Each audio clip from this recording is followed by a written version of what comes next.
हुंदा हाँ। मैं दावत सुखन देसा मेरे भाई मेरे निके वीर जिन्ना पंजाबी वास्ते बहुत सारी मेहनत की है ते मोड़ उन्ना उंज भी बहुत मेहनत की है। पुलिस दे कांस्टेबल सजा तो तंग हो कि उन्हें इतनी मेहनत की है भी हुण पंजाबी दे प्रोफेसर हो गए। जनाब मुख्तार बलोच साहब ताड़ी मारसो।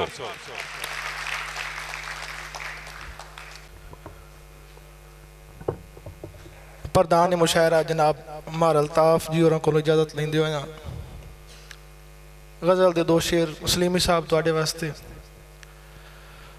पसीना कई भी मजनू दे उदा आउंदा है मत्थे ते,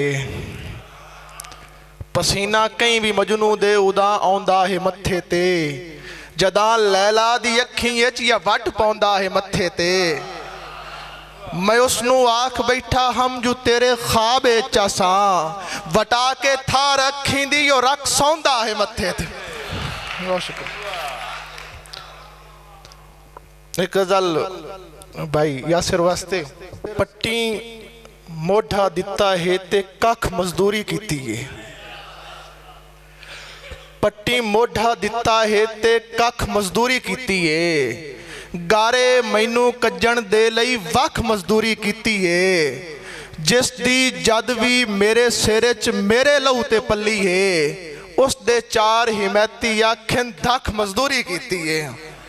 और सावा उसनू वेखण दे लई झट को गुम्मी मारी ते, पिपड़ी भीड़ के अद्धी राती अख मजदूरी कीती है, केती वारी जिब ते होठा रल के मेला ढोया ते, हत्थां ओदे पैरी पै के लख मजदूरी कीती है। मैं नहीं बख्शण लगा तैनू टुक्कर अपने बालां दा, मेरा हक तू सेठा इत्थे रख मजदूरी कीती है। और ता रजवान पै खांदे वासी वड्डियां शहरां दे, मेरे पिंडां दे मुख्तार मुलख मजदूरी कीती है। आखिर ते दो चार शेर जी।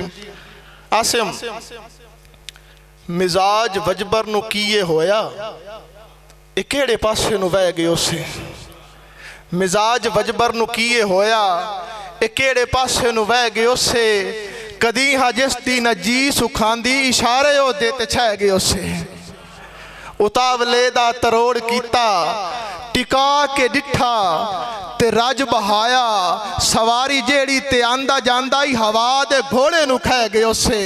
असा मुसाफिर हाँ ओ मुसाफिर, जो शहर गए भी तो दिल न लगा, जे पिंड भी परते तो घर न डिठा ते बंज के कबरां ते बह गए उसे।